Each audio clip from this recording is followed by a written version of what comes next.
Comment ça va YouTube? Les amis, on est de retour dans l'ancienne disposition du studio. En effet, pour tourner la vidéo, avoir 30 ans, j'ai dû bouger le bureau, tout ranger, etc. Et même si j'aimais bien le fond gris qu'on avait avant, en fait le bureau il était plus aussi pratique qu'avant pour tourner. Et donc, nous revoilà ici. Et puis quelque part, c'est pas plus mal. Puisque pour les anciens, si vous vous rappelez, la série Les morts les plus éclatés de l'histoire a commencé dans ce cadre. Et donc quelque part, c'est un peu un retour aux sources. Et moi j'aime bien l'idée. Vous connaissez le concept maintenant. Des gens cons, malchanceux, ou les deux, victimes de morts absurdes qu'on va classer dans une tier list de débilité. Et en ce moment, je suis un peu en tour du monde avec cette série. On a déjà fait l'Amérique et l'Asie, et aujourd'hui, on traverse le globe, direction l'Océanie. Et là, je préfère vous prévenir tout de suite. L'Océanie, c'est pas un continent.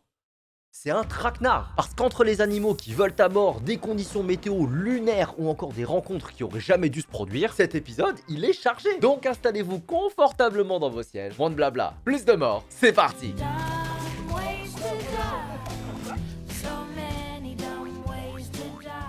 Peter Ede. Est-ce que vous pensez pouvoir battre un kangourou à main nue? Parce que moi, oui. Vraiment? Parce que sur le papier, ok, ils sont full muscles, font 2 mètres et ont des griffes énormes aux pattes. Mais d'un autre côté, il y a des dizaines de vidéos sur internet de kangourous qui se font calmer par des humains. Donc dans ma tête, c'est très clair, j'ai mes chances. En tout cas, c'était ce que je croyais avant de découvrir cette histoire. Donc on est en Australie et je vous présente Peter Ede, un retraité de 77 ans qui avait justement pour animal de compagnie un kangourou. Cherchez pas, c'est l'Australie. Et son kangourou, Peter, il l'adore. Puisqu'il l'avait récupéré alors qu'il était tout bébé, il l'avait soigné, nourri et le considérait presque comme son propre fils. Sauf que, il y avait un truc qu'il avait refusé de faire. C'était de le castrer. Pour lui, c'est de la maltraitance, il voit ça comme de la mutilation plus qu'autre chose, et en vrai, ça s'entend. Sauf que, pas castrer un animal sauvage qui plus est, ça engendre ce que ça engendre. Puisqu'au bout de quelques mois, le kangou junior, il commence à avoir ses premières... Je sais pas si on peut dire chaleur pour un mâle, mais en gros c'est la saison des amours. Et l'animal, alors qu'il était super mignon jusqu'ici, il a complètement pété les plombs et il était en mode... Mais moi je veux faire l'amour! Alors je vous rassure, il a pas baisé Peter non plus. Mais avec les hormones, en fait ce jour-là, le kangourou quand il voit son maître, il voit pas son maître, mais un rival qu'il faut maraver. Du coup, ni une ni deux, il se met en appui sur sa queue et lâche son meilleur dropkick dans la gueule de Peter, qui s'écroule par terre et se fracasse le crâne contre le sol. Non mais en fait, je suis désolé. C'est que ça me fout droit d'imaginer le kangourou se mettre genre comme ça et qui fracasse son maître. Bon, la tier list. Non mais mérite une deuxième chance, je suis désolé. Parce que c'était pas un mauvais bougre, même il adorait son animal. Il voulait pas lui couper les coucougnettes parce qu'il l'adorait. Surtout que d'après les articles, le dernier cas recensé d'un mort par kangourou, il datait de 1936. Donc vraiment Peter, il a pas eu de chance. Et juste pour ça, je pense que sa place dans la tier list elle est justifiée. Prochaine mort? Prochaine mort! Hayden Sagala! Ah, la Nouvelle-Zélande, le pays du kiwi, du rugby et du Seigneur des Anneaux, que je n'ai toujours pas vu! Oh, ça va! Et aujourd'hui, laissez-moi vous parler de Hayden Sagala, un jeune homme de 21 ans qui bossait en tant que caissier dans un supermarché. Un gars plutôt normal, qui ne devrait jamais finir dans une vidéo comme celle-là, et pourtant... Donc, on est en 2023, Hayden rentre du taf, il est complètement rincé. 8 heures à taper la discute à des petites mamies qui payent en pièces rouges et qui te racontent leur arthrose. Ça fatigue. Et tout ce qu'il veut à la fin de cette journée, c'est son canapé, sa télé et une bonne bière bien fraîche. Et coup de chance, ce jour-là, son patron avait distribué au boulot pour que ses employés décompressent chez eux. Sympa le patron. Vraiment un chic type. Du coup, Hayden arrive chez lui, se pose avec sa sœur et son beau-frère avec qui il vit et ouvre sa canette. La première gorgée et... Ça a un goût de pisse, mais pas genre celle de l'accro, hein. Non, non, vraiment là c'était chelou. Du coup, il l'a fait goûter à son beau-frère, qui la recrache tout de suite. Mais Hayden, tu vois, lui il est chill, hein. Il est pas prise de tête. Donc il l'a fini. Sauf qu'il meurt. Ah, vraiment, on l'a retrouvé plus tard par terre en train de convulser, coma, puis bye bye. Et du coup, la question évidente c'est... Mais qu'est-ce qu'il y avait dans cette canette? Je vais vous le dire, moi. Vous vous rappelez du patron trop sympa dont je vous avais parlé? Celui qui distribuait des bières, là? Et bah en fait, c'était lui le problème depuis le départ. Puisque si officiellement, monsieur était patron de supermarché, officieusement, il était le chef d'un énorme trafic de méthamphétamine. Et bah oui, mais puisqu'on est dans Breaking Bad en fait. Et justement, pour faire passer sa drogue à la douane, il l'a planqué dans des canettes de bière transportées dans des camions. Sauf que pour pas éveiller des soupçons, bah dans les canettes, des fois, c'était de la vraie bière, et des fois, c'était de la drogue. Et un jour, erreur humaine, en jouant au boss cool, bah le patron il attrape une canette au hasard, il la donne à Hayden, sauf que... bah mauvaise pioche. Résultat, Hayden devient l'unique victime de toute l'affaire, et franchement... bah écoute, rien que pour ça, je dirais qu'il mérite une deuxième chance, hein. C'est dommage, parce que vraiment, lui, il y est pour rien. Ah, il y est vraiment pour rien. Alors rassurez-vous, il y a une justice. J'ai fait mes recherches, et apparemment, le patron aurait pris 21 ans de prison ferme, même si, perso, à la place du juge... j'aurais pas hésité sur la perpétuité. Non mais parce que ce genre d'histoire c'est toujours pareil. C'est un gars qui fait un truc chelou et c'est toujours un innocent qui paye. Et ça, malheureusement, c'est pas vrai que pour les canettes. C'est aussi vrai sur internet. Et justement, cette vidéo est sponsorisée par NordVPN.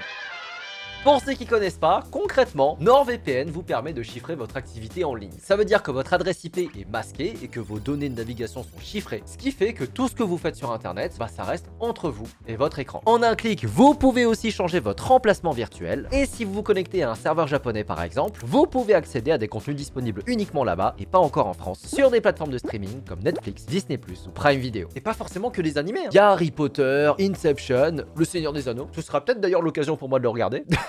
Bref, c'est super pratique. Et surtout, NordVPN, c'est pas juste un VPN. Puisque leur protection anti-menace continue d'agir même quand le VPN n'est pas activé. Elle bloque les sites de phishing, les trackers publicitaires, les publicités intrusives, ainsi que les analyses de fichiers que vous téléchargez pour supprimer les virus et les malwares. Et en plus, ça fonctionne jusqu'à 10 appareils en même temps. Téléphone, ordinateur, tablette et même Apple TV et Android TV. En ce moment, avec le lien en description, vous avez un abonnement à NordVPN de 2 ans avec 4 mois offerts, soit l'équivalent de 3 € par mois, donc profitez-en. Voilà, merci à NordVPN pour la confiance. On reprend la vidéo.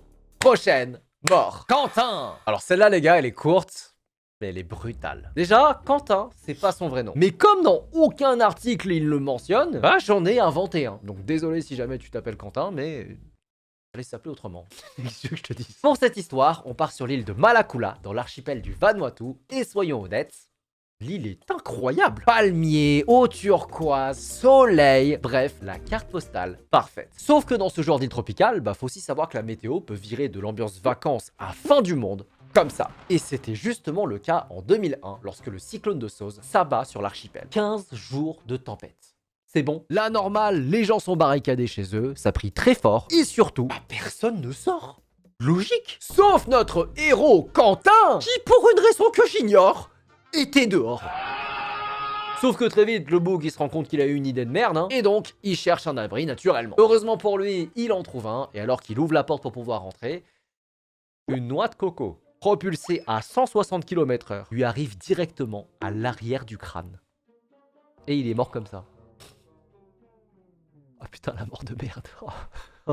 Après, j'ai envie de vous dire, je pense qu'il a pas souffert. Parce que déjà, qu'une noix de coco qui tombe d'un arbre, ça peut tuer quelqu'un. Mais alors, une propulsée à cette vitesse, je pense que ça l'a tué sur le coup. Alors, niveau tier list, aurait pu vivre aussi moins con, hein, très honnêtement. Parce que c'est pas comme si la tempête, elle est arrivée par surprise. Hein. Ça faisait depuis 15 jours que c'était l'enfer. Tout le monde savait que c'était dangereux d'être dehors. Sauf lui. Bah écoute, voilà, tu mérites. C'est quoi? Sélection naturelle. Dans une catastrophe naturelle. Prochaine mort? Prochaine mort, George Stavrou. Allez, pour cette nouvelle histoire, retour en Australie. Et cette fois, on va partir dans l'état de Victoria, qui est une région archi humide. Là-bas, c'est rempli de lacs, de rivières et de marais. Et en gros, c'est un peu le palace rêvé pour les canards. Et qui dit environnement parfait pour les canards, dit également des milliers de chasseurs armés jusqu'aux dents qui attendent juste la saison pour débarquer. En fait, ce qu'il faut comprendre, c'est que si le spot est si populaire, c'est parce que la population de canards y est tellement élevée que même en tirant au hasard dans le ciel, statistiquement, t'en touches quand même un. Donc c'est un spot idéal pour des chasseurs un peu nuls. Et au milieu de cette joyeuse bande, il y a George Stavrou, un papa de 30 ans qui aime les sorties entre potes et surtout son fils de 6 ans qu'il décide d'emmener avec lui. Et là, le plan est simple. Embarquer dans un bateau pour faire du repérage, observer les oiseaux et les zigouiller. Sauf qu'il y a un détail qui échappe à tout le monde, c'est que le bateau qu'ils veulent prendre là, bah c'est qu'il est prévu pour 3 personnes. Et eux, ils sont 6. Du coup, après concertation, hein, ils balancent une caisse un peu lourde qu'ils avaient trouvée dans le bateau. Et c'est parti. Enfin presque. Puisque au bout de 300 mètres, le bateau commence à couler. Et là, normal, bah, c'est la panique générale. Il y a tout le matos qui commence à prendre la flotte, il y a des fusils qui commencent à couler. On cherche les gilets de sauvetage, surtout pour le petit qui sait pas nager. Et... Vous vous rappelez de la caisse qu'ils ont balancée juste avant de prendre le large? Eh ben, je vous le donne en mille. Les gilets étaient dedans. Et comme ils portaient tous des combinaisons étanches, bah dès que l'eau est rentrée dedans, ils ont coulé comme des enclumes. Résultat, il y a eu 3 morts. Georges, un ami et son fils. Allez, hein, sélection naturelle. J'ai besoin de débattre? Non? C'est bon? On est d'accord? Allez. Sélection naturelle. Prochaine mort. Thomas Pesquet. Ah non, Thomas Baker. Les amis, pour cette dernière histoire, on va encore partir sur des îles. Et cette fois-ci, je vais vous parler des îles Fidji. Regardez-moi ça, c'est pas trop beau? On dirait le circuit de la plage Chip Chip. Ah oui, je le sais, puisque j'ai fait la pub pour Mario Kart à la télé. Hein? Des fois que vous l'auriez pas vu. Bref, revenons aux îles Fidji. Et même si le spot, bah, il a tout d'un endroit paradisiaque, faut savoir qu'au 19e siècle, c'était beaucoup moins le Club Med. Puisqu'à l'époque, l'île était peuplée de tribus locales, avec leurs règles, leurs coutumes, leurs traditions, et clairement la flemme de voir débarquer des mecs venus d'Europe leur expliquer comment vivre. Sauf que comme souvent à cette période, il y a des Anglais qui se disent « Ah, mais c'est joli, c'est loin, j'y suis jamais allé, donc c'est à moi !» Et parmi eux, il y avait Thomas Pesquet. Putain, j'arrive pas à le lâcher, Pesquet. C'est Baker, putain, Henri. Bref, Thomas Baker, un missionnaire anglais de 35 ans, qui se donne pour objectif d'aller civiliser ces sauvages de Fidjiens. Telle la grosse merde coloniale qu'il est. Qu'on soit très clair. Et donc, il débarque sur l'île principale et rencontre le chef local dans le but de lui présenter tout ce que l'Europe a à leur offrir en échange de l'esclavage. Oh, waouh! Mais quel beau deal! Mais il serait fou de refuser, hein. Et par-dessus le marché, pour amadouer le chef, Thomas lui donne un cadeau en signe de respect. Un peigne. Grand prince. Oh! Un peu radin le Thomas, hein, qu'on soit d'accord. Et donc du coup, naturellement, le chef lui dit d'aller se faire foutre. Surtout que son peigne de merde, bah, il est pas du tout adapté à leurs cheveux, donc il est coincé dans les cheveux du chef. Et là, Thomas pète un plomb. Mais le culot! Il commence à s'engueuler avec le chef, il lui dit c'est scandaleux, comment ça, pas d'esclavage en échange d'un peigne, nanani nanana. Et, sur le coup de la colère, il décide de retirer le peigne qui était sur la tête du chef, et là, la boulette. Parce qu'en fait les gars, faut savoir que dans la culture fidjienne, la tête, c'est sacré. Et la toucher revient à commettre un acte d'humiliation ultime! C'est-à-dire que pour les Fidjiens, là, Thomas, il vient de bifler le chef. Et donc, ni une ni deux, lui et ses potes se font mêler par la tribu. Et apparemment, ils se sont même fait bouffer. Et c'est pas moi qui le dis, c'est ce qui est raconté dans le musée de l'île. Et en parlant de ce musée, eh ben, faut savoir qu'ils ont gardé un souvenir de cette altercation, puisque tout ce qui reste de cette rencontre, c'est les sandales en cuir de Thomas. Il y a des histoires qui s'inventent pas, hein. Allez. Totalement mérité, voilà. Parce que franchement, il n'y a pas d'autre chose à dire, quoi. T'es là, tu débarques dans une île que tu connais pas, tu pars du principe que t'es supérieur aux autres, et en plus de ça, quand ils te disent non, tu te permets de te mettre en colère. Excusez-moi, mais quelque part, est-ce que tu mérites pas de finir en barbecue? Moi, je trouve que si. Cuisson bien saignante avec la sauce avec, voilà. Et voilà, c'est tout pour la vidéo d'aujourd'hui. J'espère que ça vous a plu. Moi, perso les gars, j'ai un petit faible pour l'anecdote du kangourou. Je sais pas, ça me fait rire d'imaginer l'animal débarquer, lâcher un dropkick dans la gueule de son maître. Moi, ça me fait rire, je suis désolé. En tout cas, si jamais vous avez une histoire favorite, n'hésitez pas à me la partager en commentaire. Et sinon, concernant la série, bah écoutez, il nous reste encore 2 continents. Il nous reste l'Europe et l'Afrique. Donc n'hésitez pas à me dire lequel vous voudriez que je fasse ensuite. Et comme d'hab, si jamais la vidéo vous a plu, n'hésitez pas à vous abonner et à me laisser un pouce bleu. Et moi, je vous dis à très bientôt pour une prochaine vidéo. Peace! Dumb ways to die.